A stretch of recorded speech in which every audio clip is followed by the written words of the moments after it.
Hi everyone, welcome back to Rona is Reading. We are here today to do kind of a combination December reading wrap-up, as well as do a little bit of scrolling through my Storygraph stats from last year to cap off the year. Let's jump right in. I read 11 books in December, and all books that I rated very highly. I had a wonderful reading month. The first thing I read, or more so finished up this month, was The Hobbit. I really tried my best to finish this book back in November, and then I got, dramatically sick on the day I had set aside to finish it, so, whoopsie, here we are. The Hobbit, as you probably know, it's a classic, is a prequel of sorts to The Lord of the Rings, starring Bilbo Baggins, a curmudgeonly hobbit who gets roped into helping 13 dwarves reclaim their ancestral mountain from a invading dragon. It's paced as a set of episodic stories of Bilbo's adventures along the way. I always imagine this sort of story as paced so that you can read one chapter a night out loud to your kids sort of situation. It's got bite-sized adventure installments. I last read this book in middle school, I think, and was surprised to realize that I remembered a lot of sections super well. Tolkien has such an atmospheric way of writing settings and is setting up his iconic world very well here. Riddles in the Dark and Mirkwood are especially standout chapters for me, atmosphere-wise. Just gets that dark, dangerous atmosphere down very well. This book is absolutely pivotal to understanding the modern fantasy genre, its good and bad parts. While I think it has some pacing issues, for instance, why do we spend so long in Mirkwood and so little time page-wise at the Lonely Mountain? I love Mirkwood, but it is a little baffling. It was also clarifying after having read so many books recently that have this powerful bloodlines and big man history thing going for them, to realize that this is where some of that bullshit started, or rather, I think it was very ingrained in British culture and made its way into this book. While Tolkien seems to be doing it as a reference or homage to the mythologies he's pulling from, it seems to have stuck around as a trope divorced from that, which is not something I like. I also wanted to reread some of the anti-Semitic sections I had heard talked about.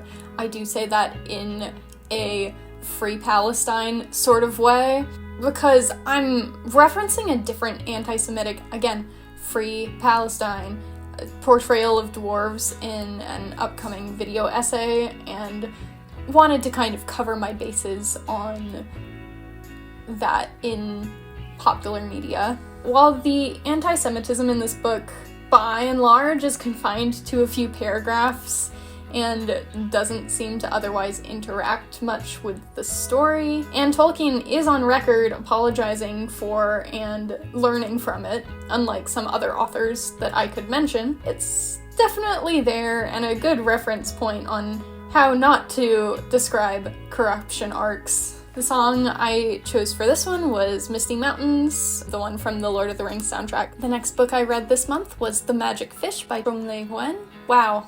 I am a sucker for fairy tale reimaginings, and this one is top notch. The Magic Fish follows Tien, who reads fairy tales with his parents and especially with his mother. He's looking for a way to tell his parents, who immigrated from Vietnam before Tien was born, that he's gay. At the same time, his mother is struggling with her distance away from her aging mother. This book has 3 fairy tale retellings in it, all gorgeously illustrated, of various magic fish, and they sort of form the through line. It's stories like this that remind me that comics and graphic novels can be tightly paced, layered, and have very well realized themes.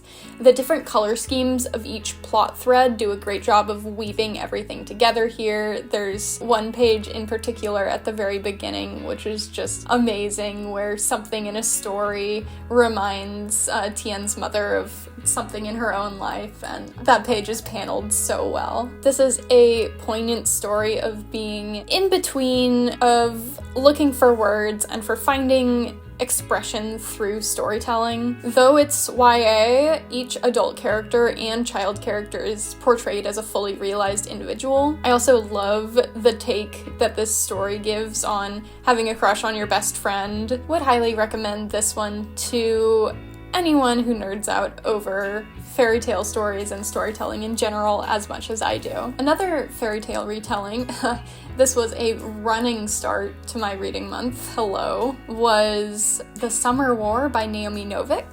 I love Naomi Novik, and yeah, she did it again. She's done it again. As someone who grew up reading Mercedes Lackey's Tales of 5,000 Kingdoms, Novik's fairy tale stories are a real treat. The Summer War follows Celia, who comes from a complicated nuclear family that's embroiled pretty deeply in her kingdom's politics, and its war against the Summer Kingdom, which is a sort of fae realm that neighbors on her own. She discovers she's a witch at just about precisely the worst time, as her brother is going no contact with her father for fully understandable reasons, and she curses him by accident. Her brother, not her father, unfortunately. This book is about love, familial and romantic, and also about forgiveness, sacrifice, in the setting of this generations-long, perhaps never-ending conflict from two very different kingdoms and peoples. Also, this book is 100 pages. Somehow she does this all in 100 pages. Vague initial sidebar. I've ranted a lot recently on how you need to approach genetic-based magic systems with extreme caution, and this book is exactly what I mean by that. Celia's magic does come from her ancestry. However, she is far from the only brilliant, skilled character in this book, and Summer War goes out of its way to show characters of all different social classes and heritages working for their skills. Yeah, it's this one. She gets it. This book will probably become my most recommended Novik book, just because it's so short and probably more approachable than Spinning Silver, somehow just as intricate. I don't even want to say much about it here because I just highly recommend it. I just want everyone to read it. Though it's not like explicit ace rep, Argent's importance that he places on familial love feels like ace rep to me. Yeah, essentially what I mean here is it feels like anti-amatonormativity rep. I love him. I love Celia's other brother, and the prose here was so sparkly that I just wanted to read it out loud on impulse. If you like fairy tales, again, you will love this book. The songs I chose for this one were Away by Lindsay Chia and The Chain by Fleetwood Mac. Plugging in computer. You wouldn't download a computer unless you're working with virtual machines. I don't know. The next book I read was Our Work is Everywhere by Syan Rose. This was one of the books that I picked up to fill the queer history slot on my personal book bingo. It ended up being more contemporary activist interviews, but it was still really good. Our Work is Everywhere is a series of illustrated interviews with activists in the queer community. It was insightful, intersectional, and made me really reflect on what queer activism and queer BIPOC allyship should look like in a world where queer solidarity is often so splintered. There were a lot of interviews, so obviously I liked some more than others. That's just kind of the nature of anthology-type books. I think my favorite was the one in both Spanish and English about the folks who run an urban bilingual gardening initiative. I liked how free-flowing and interpretive the illustrations were, however, sometimes they made the interviews kind of hard to follow. Overall, I like the insights from this book. I ended up giving it 4 stars. The next book I finished in December was A Gentleman and a Thief by Dean Jobb. This is a biography of Arthur Berry, who was something of a real-life Arsène Lupin, a jewel thief working in New York during the Jazz Age. This follows his life, his high-profile crimes, his capture, escape, and jail time, and later years in life. Though some of the chapters in this book were definitely more engaging than others, I overall enjoyed this account and thought that it had some good information about the era and about Barry's life. The song I chose for this was Booty Swing by Stellar. The next couple of books I read were the first 2 volumes of Witch Hat Atelier by Kamome Shirahama. It was finally time to start a new manga series. This one was highly recommended to me by a good friend of mine. Witch Hat Atelier follows Coco, a young girl who quite traumatically gets swept up into learning how to be a witch in her world. This series is absolutely gorgeous so far, and the magic really reminds me of Full Metal Alchemist's alchemical circles, if they were actually explained in the text. The panels, the character designs, and illustrations are beautiful, and the world-building setup reminds me of the best parts of Cherry Pratchett's Tiffany Aching novels, without kind of the anti-Scottish sentiment. I'm really looking forward to reading more of this, as the manga maybe has one of the strongest book ones that I've read in a long time. It's just an excellent setup chapter. The songs I chose for this were Connect by Claris, because I'm never not gonna put that on a magical girl sort of situation, and Murky by Saint Mesa. Alright, next, and the longest book I read this month, I reread The Way of Kings by Brandon Sanderson. This is the first book of the Stormlight Archive. I think I somehow memory hold this book as the least good one, just because I like some of the future books in this series so much more. But no, it's good, and I think it actually might have the least pacing issues of all of the Stormlight books. Stormlight Archive is set on a planet that I kind of like to call Pangea Crab World in my brain. It's kind of like if a coral reef was on land. We're mainly following Kaladin here, who has been essentially sold into slavery to be one of many human shields in a war that started when a group of indigenous Rosharans assassinated the king of the nation of Alethkar, or so the Alethi think, at least. We also spend time in the city of Kharbranth, following a sheltered young adult as she schemes to steal a valuable artifact to save her family's finances, and the Colin family, one of the Alethi high families, as Dalinar Colin deals with mysterious visions and is deciding whether to abdicate, double down, or do a secret third thing. It's a really poignant critique of warfare for warfare's sake, sociologically and otherwise, leadership, intellect, a lot of things. Oh yeah. And we're also unraveling the mystery of what the fuck happened to these orders of mythological magical paladins ages and ages ago. And also the world might be ending, maybe? As my friend put it once, this series is kind of like if the end of the world was a group project. Oh no, they're fucked. Which I find funny. This book was a great reread. There's just so many little details that weave through into the later books, including the most droptiest plotline that doesn't get addressed again until book 5, and I don't even know if I'm actually reading it here, or if it's that plotline was just made to fill a plot hole. If you've read Wind and Truth, you know what I'm talking about. I hope. I especially enjoyed rereading Shallan's chapters, now knowing more about her character arc, and specifically having unpacked some of the non-combatant in war-focused book stigma/misogyny that I think I had the first time I read this one. For better or worse, hyperbolically, no one is out here doing it like Sanderson is. Like, whoa. I have a whole playlist for this series because I'm an enormous nerd, but the songs I put on my reading playlist for it were Smile by Jeff Williams and Casey Lee Williams and Running Through Colors by Fantagram.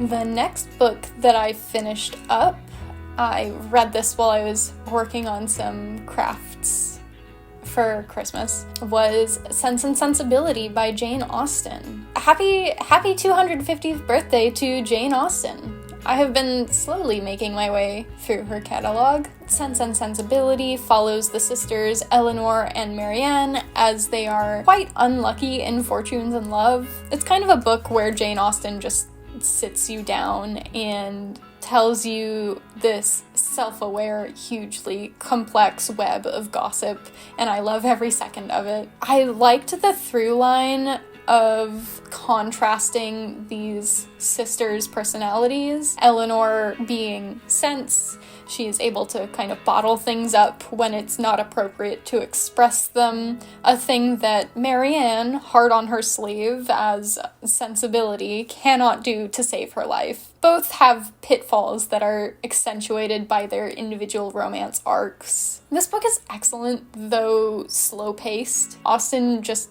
kind of has an understanding of people that I love and find really compelling and have a hard time finding in a lot of authors. I did take half a star off for Say It With Me, that age gap. Excellent book though. The song I chose for this was Fire for You by Cannons. The next book I read was Mothballs by Soleil Otero. This follows Ro, a 20-something woman who has just moved into her late grandmother's house in Buenos Aires, and the setting makes her begin grappling with her grandmother's story, her legacy, and the fact that Ro feels like a very similar person and doesn't kind of want to end up with the same sad ending. This book has deep themes of loneliness, estrangement, and grappling with your family's legacy. First of all, I loved the illustration style of this book. It was straightforward, but at the same time, the color palettes and paneling did a really great job of building atmosphere for the piece. I also personally really love it when the author draws a character multiple times in the same panel to show passage of time or progression or chronological movements. For the story, I really related to Ro, not just because she low-key shares my name. She is kind of grappling with her position in the family at a distance from her family and close friends, using that as a jumping off point to tell the story of her grandmother Vilma's life really works. It's haunting. I think that the magical realism and political commentary parts of this book could have been a little better realized, but overall, I really enjoyed this one. The last book I read this month was a dark horse contender that may have become my favorite book of the year.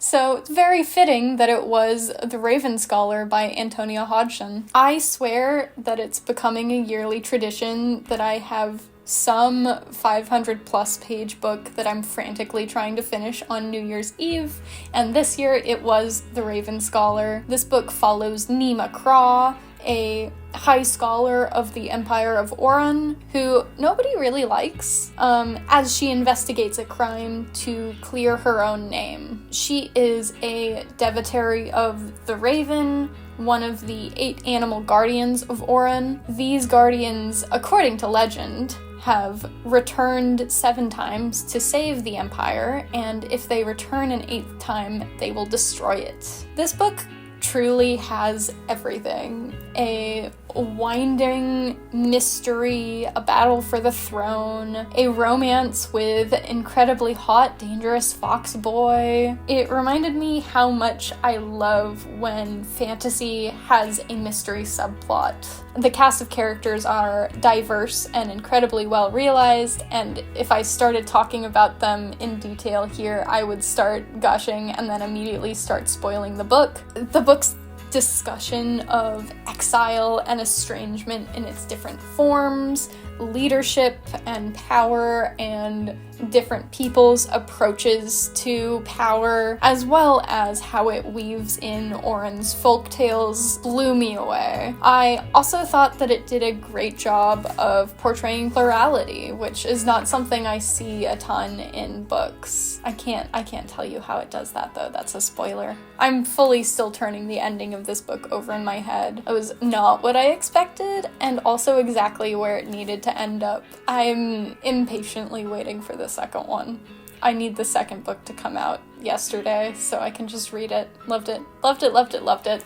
Yeah, so the songs I added for this book were Come Wander With Me by Anne-Marie Almedal, Who We Are by Hosier, and Oh Sleeper by the Oh Hellos. Alright, let's take a look over at some of my Storygraph stats for 2025 now that we're at the end of the year. I read 127 books, which is way, way more than I thought I was going to finish. Mostly because they were very short. I had a hard time picking up long books throughout most of this year. Yeah, you can see here the majority of them were below 300 pages. Hoping to change that up next year. That's very much not normal for me, but it was what I needed this year, and allowed me to read a lot of novellas. I was able to read 17 nonfiction, which is good. I try and read at least 12, one per month. My genres, mostly fantasy and science fiction. That's pretty typical. And then format here, we see mostly print with a little audio. I have a custom chart that breaks this down a little bit more. My most read authors were,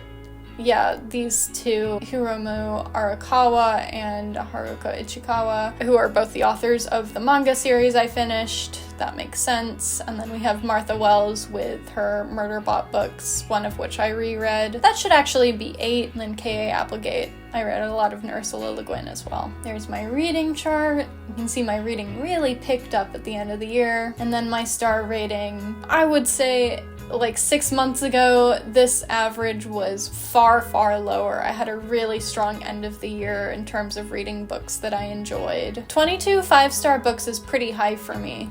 And then in my custom charts, I was trying to use my library a lot more this year, and as you can see, that's very true. I did succeed in doing that.